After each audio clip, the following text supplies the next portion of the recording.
Hello everyone, मेरा नाम है विष्णुदत्त और आज के इस सेशन में मैं आप सभी का बहुत बहुत स्वागत करता हूं। एक यूपीएससी एस्पिरेंट जब अपनी जर्नी को स्टार्ट करता है तो आप कभी उसके स्टडी रूम में जाइएगा, आपको बहुत सारे चार्ट्स मिलेंगे।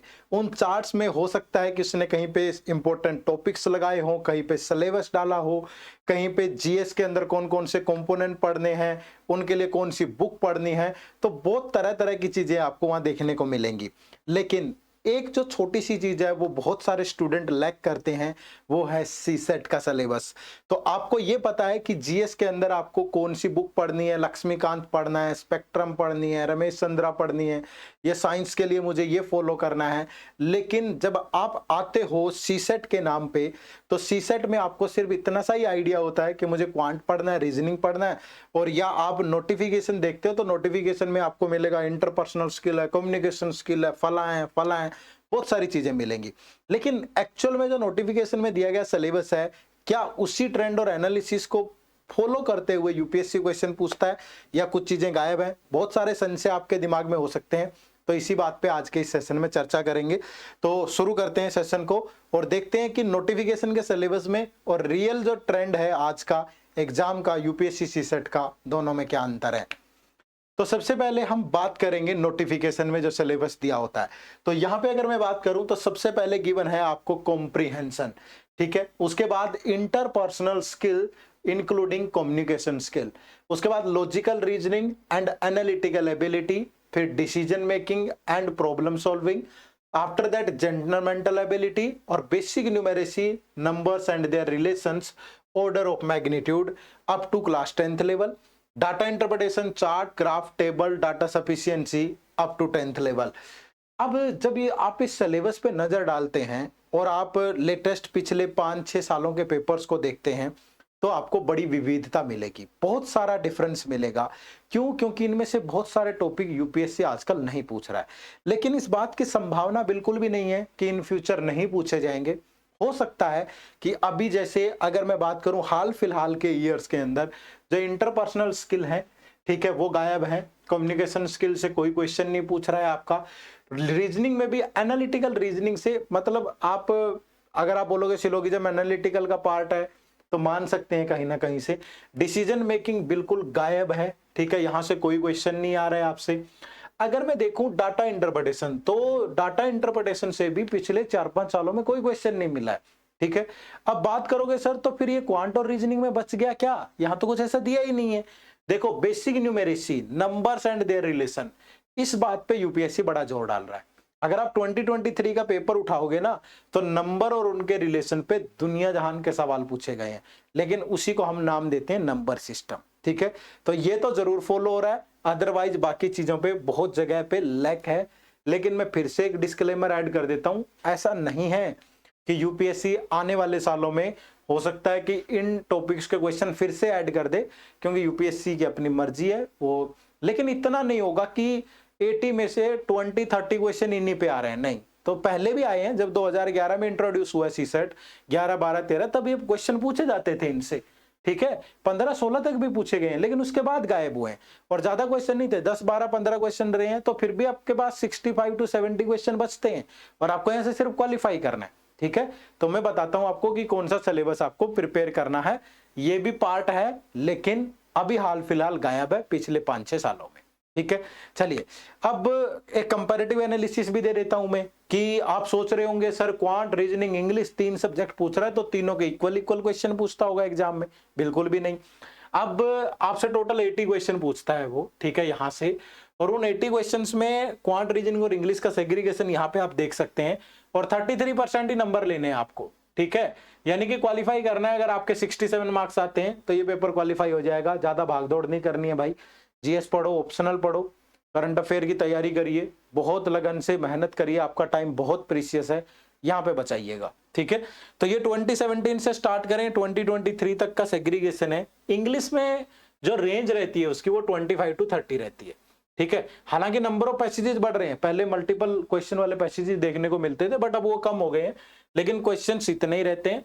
उसके बाद रीजनिंग और क्वांट देखोगे तो लगभग 2017 तक सेम सेम ही आते थे नंबर ऑफ क्वेश्चन, लेकिन धीरे धीरे ये लेवल बढ़ता जा रहा है, डिफरेंस बढ़ता जा रहा है। और अब तो अगर बात करें हाल फिलहाल के ईयर्स में तो क्वांट के क्वेश्चन 40 प्लस पहुंच गए हैं और जो रीजनिंग है वो 10 से 12 क्वेश्चन है। ये फिर से ऊपर नीचे हो सकता है, इसमें कोई दो राय नहीं है, ठीक है। लेकिन सीसेट का लेवल सच में इंक्रीज हो रहा है, तो सिलेबस को बहुत अच्छे से प्रिपेयर करिएगा, हार्ड लेवल पे, अच्छे difficulty level, familiar question prepare करिएगा, ठीक है। तो ये सेग्रीगेशन है, इससे आपको अंदाजा हो गया होगा कि तीनों प्रिपेयर करने हैं आपको बहुत अच्छे तरीके से, ठीक है। चलो अब क्वांट और रीजनिंग के सिलेबस की बात करते हैं, ठीक है। कि क्वांट के अंदर अभी हमने पढ़ा कि रीजनिंग में तो उसने general mental ability word use किया है या analytical reasoning, logical reasoning use किया है। और क्वांट के अंदर basic numeracy, relation of number, क्या सिर्फ वही आ रहा है? नहीं, अगर मैं पिछले काफी सालों का, मैं तो 2011 से देख रहा हूं सीसेट को बहुत अच्छे तरीके से, लेकिन पिछले 6-7 सालों का इंपैक्ट थोड़ा ज्यादा है। तो कौन से टॉपिक हैं जो आपके लिए इंपॉर्टेंट हैं, जो आपके सिलेबस में है? जो बेसिक न्यूमेरेसी, नोटिफिकेशन में मेंशन है कि नंबर और उसका रिलेशन, उसको नाम हमने दे दिया नंबर सिस्टम। अब नंबर सिस्टम में भी बहुत सारी चीजें हैं जो आपको पढ़नी चाहिए, जैसे क्लासिफिकेशन ऑफ नंबर है कि सारे नंबर पता हो आपको, रियल नंबर होते हैं, इमेजिनरी नंबर होते हैं, फिर आगे वो ब्रेक होते हैं, ठीक है। फिर होल नंबर क्या होता है, नेचुरल नंबर क्या होता है, even, odd, prime, composite, perfect, coprime, सब पता हो। और उसी पे 2-3 क्वेश्चन डाल रहा है वो एग्जाम में। नंबर्स दे दिया, 2 डिजिट के नंबर में डिजिट्स का रिलेशन क्या होता है, 3 डिजिट के नंबर में डिजिट्स का रिलेशन क्या है, वहां से सवाल है। डिविजिबिलिटी रूल पे सवाल है, आपको सिंपली पता हो जो इंपॉर्टेंट है, 7 का, 11 का, 13 का, इन सब के डिविजिबिलिटी रूल पता हो, यूनिट डिजिट का कंसेप्ट पता हो, नंबर ऑफ जीरोज का कंसेप्ट पता हो, रिमाइंडर निकालना, कोई बड़ी सी मल्टीप्लिकेशन दे देगा, उसको 100 से डिवाइड करें तो रिमाइंडर बताओ, पावर्स में रिमाइंडर निकालना, है ना। तो बहुत सारी चीजें हैं जो नंबर सिस्टम का पार्ट है, छोटा टॉपिक नहीं है, बहुत सारे सब टॉपिक्स हैं आगे, ठीक है। उसके बाद सिंप्लीफिकेशन में मैंने बोला है आपको, बहुत कई बार कोई एल्जेब्रिक आइडेंटिटी, सर्ट्स इंडिसेस के रूल करके कुछ ऐसी चीजें जो प्रिपेयर है। एलसीएम एचसीएफ से डायरेक्ट क्वेश्चन आपने बहुत बार देखे होंगे। दूसरे जो टॉपिक है वहां भी बहुत यूज है एचसीएफ एलसीएम का, ऐसा नहीं है कि वहां यूज नहीं है, तो ये भी है। परसेंटेज से हर साल क्वेश्चन, लेकिन एक चीज ध्यान रखिएगा हमेशा, जैसे परसेंटेज का क्वेश्चन पूछने का तरीका अलग है। परसेंटेज का क्वेश्चन बैंक भी पूछता है, बैंक के एग्जामिनेशंस के अंदर आपने देखा होगा, वहां कैलकुलेटिव होता है कि 75.8% of something like this, calculative मिलेगा पूरा। तो ये बैंक के पूछने का तरीका है। एसएससी भी पूछता है अपने तरीके से, यूपीएससी भी पूछता है, लेकिन उसका लहजा अलग है। वो आपको कैसा कैसा क्वेश्चन पूछेगा कि कुछ लोग हैं जो बैंक को गए हैं घूमने के लिए, अब वहां क्या हुआ कि 70% लोग ऐसे थे जो शाम को शॉपिंग करने के लिए गए और 30% लोग ऐसे थे जो बीच पे टहलने के लिए गए, और फिर उस पर 2-3 स्टेटमेंट दे देगा कि फला % लोग ऐसे हैं जो बीच पे भी गए और शॉपिंग के लिए भी गए, क्या ये स्टेटमेंट करेक्ट है? या इतने लोग ऐसे हैं जो होटल में ही रुक गए, कहीं गए ही नहीं, क्या ये स्टेटमेंट करेक्ट है? और फिर आपसे पूछ लेगा कि दोनों करेक्ट है, 1 करेक्ट है, 2 ऐसे ऑप्शन होंगे। ये यूपीएससी का तरीका है। तो फैमिलियर टू दोज क्वेश्चंस वैसे ही आपको पढ़ने चाहिए, ठीक है। तो सिलेबस ये मत सोचिए कि परसेंटेज कहीं से ही मिल जाएगा, कोई भी बुक उठाई और उसी हिसाब से प्रिपेयर करना स्टार्ट कर दिया। एक बात ध्यान रखो, अपना लहजा जो है वो यूपीएससी का टेस्ट लो, पहले देखो कि कैसे क्वेश्चंस आ रहे हैं, फिर उस हिसाब से प्रिपेयर करो, ठीक है। रेशियो फिर से एक बेसिक चैप्टर है, जरूर प्रिपेयर करना चाहिए आपको। मिक्सचर एंड एलिगेशन है, प्रॉफिट एंड लॉस से बहुत इंपॉर्टेंट है, काफी क्वेश्चंस आ रहे हैं। Simple compound interest, average, edges से हर बार क्वेश्चन आ रहा है। टाइम एंड वर्क भी आपके सिलेबस का पार्ट है, ठीक है। टाइम एंड डिस्टेंस से भी हर बार क्वेश्चन देखने को मिल जाता है। मेंसुरेशन से काफी क्वेश्चन मिलते हैं। और इसके अलावा आपकी स्क्रीन पे छुप रहा होगा परमुटेशन, कॉम्बिनेशन एंड प्रोबेबिलिटी, यहां से तो हद ही होगी। 2023 के पेपर में 13 क्वेश्चन है, तो ये आपके सिलेबस का पार्ट है। कहीं आपको लगता है कि यहां से सवाल नहीं आ रहे तो पूछे जा रहे हैं, तो ये सारे आपको प्रिपेयर करने हैं क्वांट के अंदर, ठीक है। उसके बाद अगर बात करें रीजनिंग एबिलिटी की, तो रीजनिंग में बेसिक से नंबर ऑफ क्वेश्चन कम होते जा रहे हैं ईयर बाय ईयर, लेकिन कभी बढ़ भी सकते हैं। ऐसा नहीं है कि किसी साल 10-12 पूछा तो अगले साल कम ही पूछे गए हैं, कभी 1-2 क्वेश्चन बढ़ गया, कभी कम हो गया, ये चलता रहता है, उतार चढ़ाव, ये पार्ट है, प्रोसेस का पार्ट है ना। तो रीजनिंग की अगर बात करें तो ये टॉपिक है, जैसे अल्फाबेटिकल जो अल्फाबेट्स होते हैं उनके रिलेशन पे सवाल होते हैं, ठीक है। कोडिंग एंड डिकोडिंग, कि ही का कोड ये है तो सी का कोड ये है, उसी सेम कोड लैंग्वेज को यूज करके then find the code of फला, कुछ भी आपको दे देगा। सिलोगिज्म से 23 में क्वेश्चन नहीं था, पहले काफी क्वेश्चन रहे हैं। डायरेक्शन सेंस आपके लिए इंपॉर्टेंट है, बेसिक डायरेक्शन आपको पता हो, ये आपके सिलेबस का पार्ट है। रैंकिंग से क्वेश्चन काफी आ रहे हैं, दो तीन क्वेश्चन रैंकिंग से हर बार मिल जा रहे हैं, ठीक है। ब्लड रिलेशन से क्वेश्चन मिल रहे हैं, कॉन्टिन्यूस लेटर सीरीज से क्वेश्चन मिल रहे हैं, एनालॉजी, क्लॉक, कैलेंडर, ये तो बड़े चर्चित से हो गए हैं आजकल, क्लॉक कैलेंडर से हर बार आ ही रहा है। टाइस वेन डायग्राम, इनकी थोड़ी तादाद कम हो गई है पहले के मुकाबले, काउंटिंग फिगर से भी नहीं पूछ रहा है, क्यूब से इस बार भी 2-3 क्वेश्चन पूछे गए थे। तो ये आपका ऑर्डर है, ये आपका सिलेबस है, ये आपको प्रिपेयर करना चाहिए, ठीक है। इनमें से क्या इंपॉर्टेंट है, ये तो स्ट्रेटेजी वीडियो हम पहले भी आपके लिए लेके आ चुके हैं, तो आपको इस जो चैनल को फॉलो कर लेना चाहिए, ठीक है, सब्सक्राइब कर लेना चाहिए, क्योंकि बहुत सारी वीडियोस हम सीसेट से रिलेटेड डालते रहते हैं। तो स्ट्रेटेजी भी बताइए, कहीं इंपॉर्टेंट टॉपिक की वीडियो है, कहीं किसी टाइप की वीडियो है, तो वो सारी आपको मिल जाएंगी इसी चैनल के ऊपर, ठीक है। और सीसेट में अगर आपको और भी प्रॉब्लम आ रही है, अभी इंग्लिश का सिलेबस आपको नरवीर सर बताएंगे कि कॉम्प्रिहेंशन के अंदर क्या चीजें हैं जहां पे आपको फोकस करना चाहिए, ठीक है। लेकिन अगर आपको लग रहा है कि सीसेट मेरे लिए एक पेन पॉइंट है और मुझे एक बढ़िया स्ट्रेटेजी चाहिए, कहीं मेरी सालों की मेहनत एक सीसेट की वजह से खराब ना हो जाए, तो हम आपके लिए एक फ्री वर्कशॉप भी कंडक्ट करवा रहे हैं। फ्री है बिल्कुल, आपकी स्क्रीन पे चल भी रहा होगा। तो इस वर्कशॉप से जुड़ने के लिए इसी वीडियो के डिस्क्रिप्शन में लिंक है, जाकर के इसे भी अपनी सीट को रिजर्व कर लेना, और फ्री है, फ्री ऑफ कॉस्ट, बिल्कुल जीरो, ठीक है। चलो, तो अब इंग्लिश कॉम्प्रिहेंशन का सिलेबस क्या है, वहां कौन से एलिमेंट पे फोकस करना है आपको, वो नरवीर सर बताएंगे। तो ओवर टू नरवीर सर।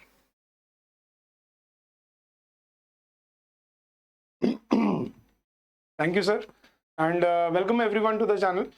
तो गाइज, विष्णु सर ने बहुत ही अच्छी आपको डिटेल्ड एक स्ट्रैटेजी बताई, सिलेबस बताया कि कैसे आप अपने एग्जाम को अप्रोच कर सकते हो और क्या आपकी सही मायने में जो फोकस एरियाज हैं वो होने चाहिए, जो पेन पॉइंट्स हैं आपके, उनको सही टारगेट किया है सर ने।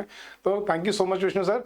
अब बढ़ते हैं गाइज इंग्लिश का सिलेबस। अब कॉम्प्रिहेंशन में गाइज बहुत ज़्यादा, अब इंग्लिश लैंग्वेज में ऑल्दो अलग अलग एग्जाम्स में अलग अलग तरह के क्वेश्चन पूछे जाते हैं, लेकिन यूपीएससी जो अपना सीसेट वाला जो पेपर है, इसमें सिर्फ एक ही तरह का क्वेश्चन आता है इंग्लिश लैंग्वेज पे बेस्ड, और वो है आपके कॉम्प्रिहेंशन बेस्ड।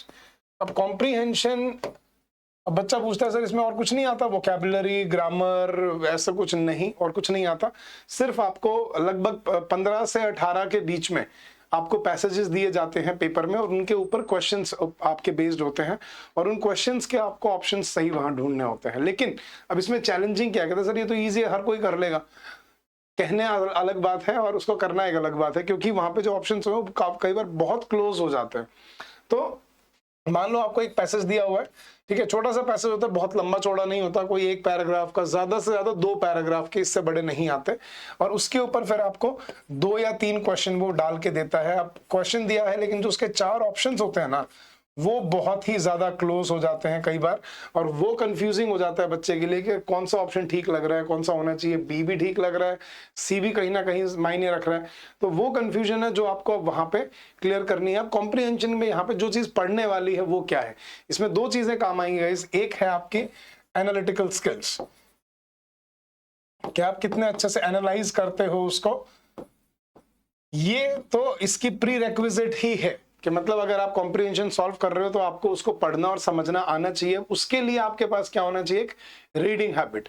तो आज से मैं आपको सजेस्ट करता हूँ गाइस कि रोज से, हर रोज जो आप हिंदू न्यूज़पेपर पढ़ते हो, द हिंदू, उसके बीच में ही आपको एडिटोरियल्स दिए होते हैं, उनको पढ़ने की एक हैबिट बनाओ। बिकॉज ये जो पैसेजेस होते हैं ये इन्हीं एडिटोरियल से ही उठाए जाते हैं, किसी ना किसी न्यूज़पेपर से, किसी मैगजीन से, किसी ऑनलाइन आर्टिकल से, या कोई बहुत पुराने कोई आर्टिकल हो जो वहां से उठाए जाते हैं, ठीक है। अब ये जो पैसेजेस होते हैं वो किन टॉपिक्स पे बेस्ड होते हैं गाइस, ये आपके सोशियो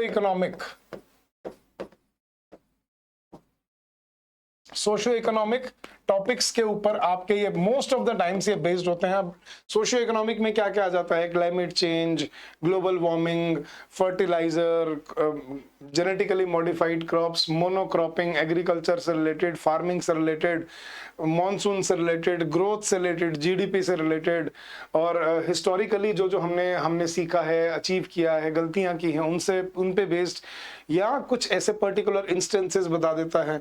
तो अलग अलग तरह के पैसेजेस वहां पे डाले जाते हैं। बट या तो कभी कभी साइंस एंड टेक्नोलॉजी से भी आ जाते हैं डेफिनेटली, कि अब कोई नई वो आ रही है, टेक्नोलॉजी आ रही है, कंप्यूटर आ रहा है, इंटरनेट आ रहा है, ठीक है, Web3 आ रहा है, तो पता नहीं किस तरह का वहां पे पैसेज आ सकता है आपको, but it is most of the times related to socio economic और साइंस एंड टेक्नोलॉजी और pertaining to things that are going on around in your life. तो डे टू डे लाइफ से रिलेटेड चीजें होंगी, लेकिन जो लैंग्वेज होती है ना उनकी, वो बहुत अच्छी होती है, बहुत ही कम्युनिकेटिव होती है। उसके अंदर बहुत सारे मतलब छिपे होते हैं, बहुत सारी कॉन्ट्रडिक्शंस होती हैं, बहुत सारे इफ्स एंड बट्स होते हैं, और उन्हीं के ऊपर वो क्वेश्चन बनाता है एग्जाम में, जो आपको अब हम समझाने वाले हैं हमारे जो कोर्स है, हमारे जो क्लासेस हैं उसके अंदर। बट आज की इस वीडियो में आपको मैं बताता हूं कि इसमें सिलेबस क्या होना चाहिए, आपको किस तरह से कॉम्प्रिहेंशन को आपको पढ़ना चाहिए। तो start with the introduction of comprehension, कि कॉम्प्रिहेंशन की स्ट्रैटेजी क्या होती है, कॉम्प्रिहेंशन को सॉल्व करने का तरीका क्या होता है, उसकी साइकोलॉजी क्या है, वो आपसे क्या पूछना चाह रहा है, क्या इंटेंडेड पर्पस है उसका, वो होता है उसका बेसिक इंट्रोडक्शन, कि वहां से हमें समझ आए कि हाँ हमें किस तरह से पढ़ना है, हैबिट कैसी होनी चाहिए। फिर रीडिंग कॉम्प्रिहेंशन जो चीज है, कॉम्प्रिहेंशन से रिलेटेड वो क्या आपसे एक्सपेक्ट कर रहा है, क्या वो फैक्चुअल क्वेश्चन पूछेगा या वो इन्फ्रेंशियल क्वेश्चन पूछेगा। अब इसमें 90% इन्फ्रेंशियल क्वेश्चंस आते हैं, 10% ही हैं जो आपके फैक्चुअल क्वेश्चंस आते हैं, राइट। तो फैक्चुअल क्वेश्चंस को सॉल्व करना बड़ा आराम से, बड़ा इजी होता है। इन्फ्रेंशियल क्वेश्चंस में गाड़ी अटकती है बच्चों की, और आपको यही चीज समझनी है, अगर आपके पास सही अप्रोच है ना उनको सॉल्व करने की, कि कैसे कॉरोलरी को सॉल्व किया जाता है, इन्फ्रेंस बेस्ड क्वेश्चन, या फिर आपका कंक्लूजन बेस्ड क्वेश्चन, या अजम्पशन बेस्ड क्वेश्चन, या क्रिटिकल मैसेज वाले जो क्वेश्चन है वो कैसे सॉल्व किए जाते हैं, वो आपको यहाँ पर पता होना चाहिए। तो वो आपका रीडिंग कॉम्प्रिहेंशन। उसके बाद आपको ना ये 3 अलग अलग वैल्यूज जो मुझे लगता है, जो मैं फील करता हूँ कि अलग अलग टाइप ऑफ क्वेश्चंस आपको प्रैक्टिस करने हैं, जैसे अजम्पशन, इन्फ्रेंस और कंक्लूजन। ये 3 अलग अलग तरह के क्वेश्चन हैं जो अलग अलग चीजें डिमांड करते हैं। तो अजम्पशन में क्या अज्यूम किया जा सकता है, कंक्लूजन में क्या तात्पर्य निकाला जा सकता है, और इन्फ्रेंस मतलब वो क्या बात कही जा रही है, which can be inferred, right, which can be understood clearly. तो ये अलग अलग तरह के क्वेश्चन है जिनको आपको अलग अलग तरह से डिस्कस करना चाहिए। फिर आपकी सेग्रीगेशन होनी चाहिए, लेवल 1, लेवल 2, लेवल 3 पैसेजेस। मतलब लेवल 1 पैसेज कौन से होते हैं, जो एक पैसेज दिया हुआ उसके ऊपर एक ही क्वेश्चन है, दैट इज लेवल 1, इजी, ठीक है। फिर होते हैं लेवल 2 जिसपे 2 या 3 क्वेश्चन दिए होते हैं, और फिर आते हैं लेवल 3 जिसमें 3, 4 या 5 क्वेश्चन भी दिए जाते हैं कई बार एक ही पैसेज के ऊपर। तो वो आपके थोड़ा सा डिफिकल्ट साइड पे होते हैं, तो उनको आपको अलग अलग प्रैक्टिस करना चाहिए और अपने टारगेट एरियाज बनाने चाहिए कि यार मैं इस लेवल 1 को टारगेट करूंगा, या लेवल 2 को टारगेट करूंगा, या लेवल 3 को, और तीनों में से किसको करना है, किसको पहले करना है, किसको बाद में करना है, वो स्ट्रेटजी बनाई जाती है। फिर आपको देखना चाहिए आपके प्रीवियस ईयर क्वेश्चन, उनको प्रैक्टिस करो, क्योंकि उन्हीं से आपको आइडिया लगेगा कि आप सही माइंडसेट से, सही अप्रोच से आप अपने क्वेश्चन सॉल्व कर रहे हो या नहीं कर रहे हो। So that is also very important, and then you start your journey with your practice question. फिर आप जितना ज्यादा आप उसको प्रैक्टिस करोगे क्वेश्चंस को, जितना ज्यादा आप इन डेप्थ जाके अलग अलग सिनेरियोज में अलग अलग पैसेजेस से उनको सॉल्व करने की कोशिश करोगे, उतना ही आपका अटेम्प्ट अच्छा होता जाएगा इसके अंदर। तो कॉम्प्रिहेंशन में सिर्फ कॉम्प्रिहेंशन आते हैं, इसके और कोई बाइफर्केशन नहीं है, लेकिन कॉम्प्रिहेंशन के अंदर आप अलग अलग टाइप्स के क्वेश्चन, अलग अलग लेवल्स के पैसेजेस, डिफिकल्टी लेवल के बेसिस पे, नंबर ऑफ क्वेश्चंस के बेसिस पे सेग्रीगेट कर सकते हो, and that is how you should approach your your comprehension part, ठीक है। तो चलो guys, that was the syllabus for your UPSC CSAT paper. I hope we have been able to explain and tell you clearly what you should prepare for, what are the important topics and how should you do it। और इससे भी आगे अगर आपको कोई strategy की जरूरत है, आपको लगता है कि सर हमें मेंटरशिप की जरूरत है, हमें एक अच्छे हैंड होल्डिंग की जरूरत है, एक अच्छी इकोसिस्टम की जरूरत है, ताकि सीसैट का पेपर हमारा ना फंसे, तो उसके लिए आपको इस वीडियो के डिस्क्रिप्शन में आपको लिंक मिल जाएगा हमारे वेबिनार का, which is free of cost, 0 रुपए, 0 charge, nothing, you just have to invest 2 hours of your life. लेकिन आपका पता नहीं कितने हफ्तों की मेहनत बच जाएगी, क्योंकि we will lay out the strategy, the plan, the syllabus and everything that you need for CSAT in that webinar. तो डू ज्वाइन दैट वेबिनार, अपनी सीट्स आज ही बुक कर लीजिए वो लिंक्स पे क्लिक करके, and get benefited from this webinar. So guys, if you have anything else to ask or anything else you wish to communicate to us, you can call us on this number during the office hours, that is 8146207241, or you can also drop us your emails at hello@edutap.co.in। तो guys, thank you so much for your precious time। और guys, अगर आपने channel को like या subscribe नहीं किया अभी तक, so don't forget to do so, don't shy away from that। और अगर आप अपनी पूरी मेहनत का रंग यहाँ पे लाना चाहते हैं, अपना टाइम मैनेज सही तरह से, स्ट्रैटेजी अप्रोच सही बनाना चाहते हैं, तो come join us in the webinar. You are more than welcome to to be with us, and we will help you in every way possible to bring the best, to bring the best out for you. So thank you so much once again, guys. Keep on working hard, stay safe, stay healthy. All the very best and happy learning to all of you.